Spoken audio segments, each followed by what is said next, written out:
Hello everyone, welcome back to the channel. Meningiomas, being the most common benign brain tumors, naturally have a very high incidence. So it is natural that either the patients or the relatives of the patients often have multiple queries regarding this condition. The same thing is also reflected in my comment section where patients have actually asked me a lot of questions about the treatment of meningioma. So this is the video which addresses the frequently asked questions regarding meningioma.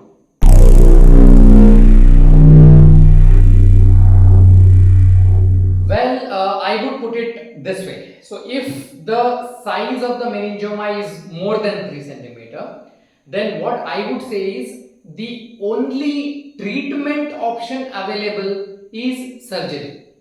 Now, what do I mean by this?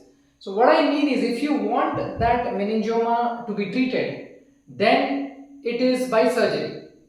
Having said that, when the patient has a meningioma of more than 3 centimeters, should we really go ahead and operate that? It will depend on other factors as well. For example, the age of the patient, the symptoms, that is what problem is it causing to the patient, etc. For example, if there is a patient who is 90-year-old and has a meningioma of say 4 centimeter in the convexity of the brain, and it is hardly causing him any problem, then it is at the discretion of the neurosurgeon as well as the family member whether the patient needs to undergo the surgery or not.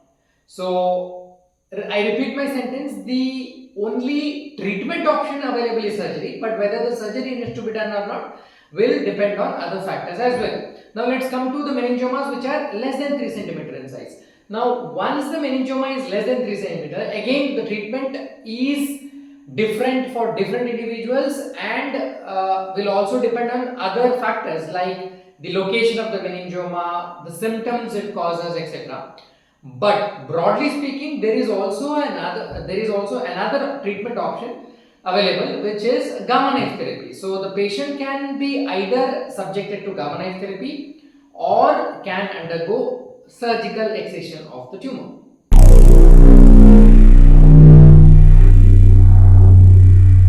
Well, there is no one sentence to answer this question. In simple words, I can say there is no operation which is not associated with some or the other forms of risks. So, having said that, it doesn't mean that when a patient undergoes an operation, some or the other complication has to happen. No, but there will always be a possibility of something going wrong in spite of the best medical efforts that the entire treating team is willing to put up. Having said that, what is important is to weigh the risk benefit ratio, because what we have to see is, yes, if the patient undergoes this operation, these risks are there, but what if he doesn't undergo the operation? That is the risk of not treating exceeding the possible risk of patient undergoing operation or not? Now, this is something which is very important. So, having said that, is it not possible that the patient may end up having more problems than what he had before the operation? Yes, it is possible in some cases. Inadvertently, things can go wrong. But having said that, that shouldn't stop somebody from getting treated for meningioma, because most of the time the surgery goes on smooth and the patients usually have a good recovery. Yes, of course, there are exceptions. There is no denying that. And another thing is that the complication possibilities are also very vivid, because it will mainly depend on a lot of factors. One is the location of the meningioma inside the skull, the type of tumor it is, the amount of blood supply that it has, that is the amount of vascularity, its proximity to the adjacent structures, that is how close it is to other important structures, how badly it is stuck to that, etc., etc., etc. So the outcome of the surgery will of course depend on a lot of factors, which obviously your neurosurgeon will take into consideration before advising your near or dear one to undergo the operation.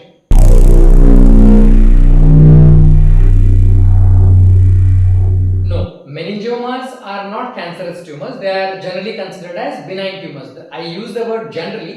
That is because there are a few types of meningiomas which are considered as high-grade meningiomas. While generally meningiomas are considered as grade 1 tumors, which are of these types, well, there are also a few rare variants of meningioma which are more aggressive and can be either grade 2 or grade 3. Well, again, these high-grade meningiomas, strictly speaking, do not tick all the boxes to be called as cancerous, but in short, there is a very high chance of recurrence of these tumors after it is being excised completely.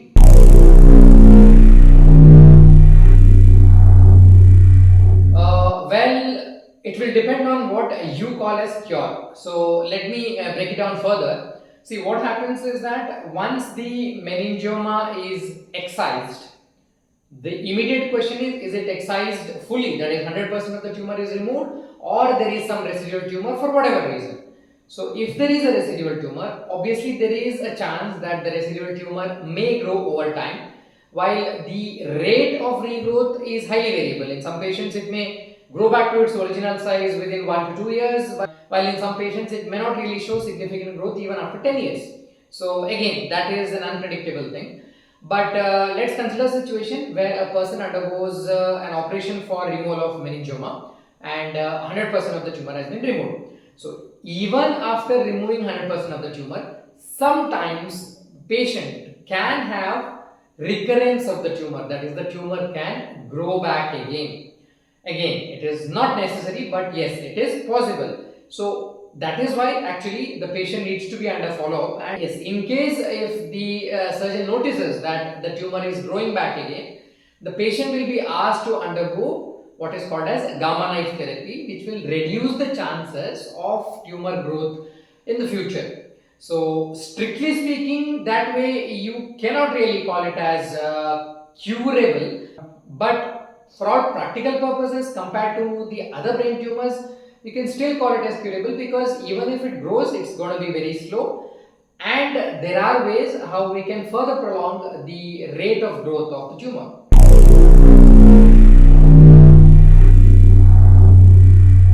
Well, this is probably one of the most common problems that we encounter. That is, patients often tend to compare the outcome after surgery in some other patients, maybe their relative, family, or whoever it is, and then they try to put it on themselves. That is, because that patient has undergone an operation for so and so tumor, and because his recovery was not that great, they tend to think that their patient also should not undergo operation.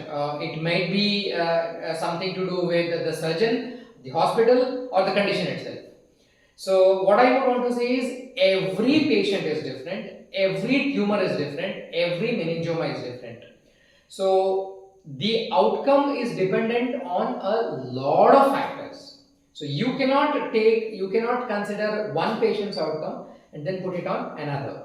It is possible that one of the patient may have had a bad outcome, but it doesn't mean that same tumor done by the same surgeon in the same setting in another patient also will result in bad outcome. No, it is not necessary, because as I told previously, it will depend on a lot of factors: the location of the tumor, the vascularity, how badly it is adherent, how firm it is, and so many other things to the extent that how focused the surgeon was. Even though in most of the operations we tend to give more than 100% of our focus into the procedure, but still these minor things may matter, and that is why please do not consider the outcome of another patient, whether it is good or bad, and then try to implement it on your near and dear ones.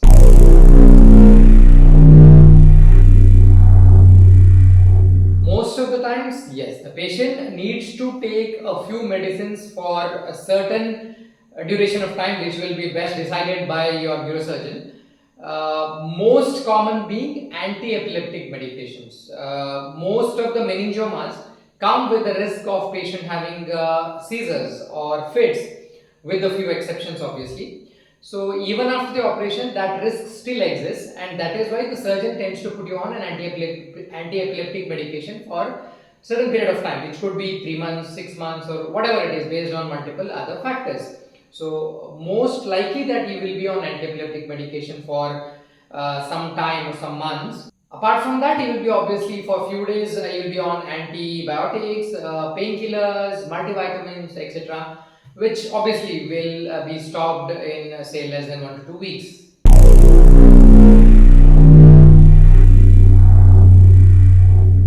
Yes, this probably I would put it as the most important thing that you should do after the operation.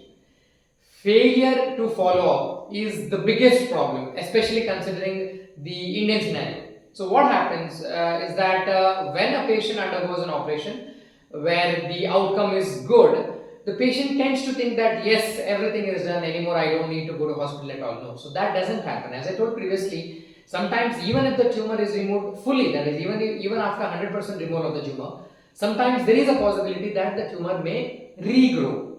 So it is very important that you are under continuous follow-up, and obviously your neurosurgeon will tell you as to when to get the follow-up MRI scans. And in case if the surgeon feels that there is some amount of recurrence of the tumor, in the early stages you can be subjected to gamma knife therapy, which will decrease the chances of tumor growing back again. On the contrary, if you don't go to that neurosurgeon at all for say 5 years, 10 years, then it is possible that for some or the other reason you go to a doctor and then the MRI is repeated, you see that you have a bigger meningioma than what was there previously. So to avoid all these things, please make sure that you are under constant follow-up of the neurosurgeon who operated on you or any other neurosurgeon based on your practical issues. There are a few frequently asked questions about meningioma. I am sure there would be other doubts as well. So if I remember, I'll definitely address them in one or the other videos. I hope you found this video informative and it could help in clarifying some or the other doubts of yours. If so, make sure you give it a thumbs up and subscribe to this channel for more such informative videos. Thank you for watching.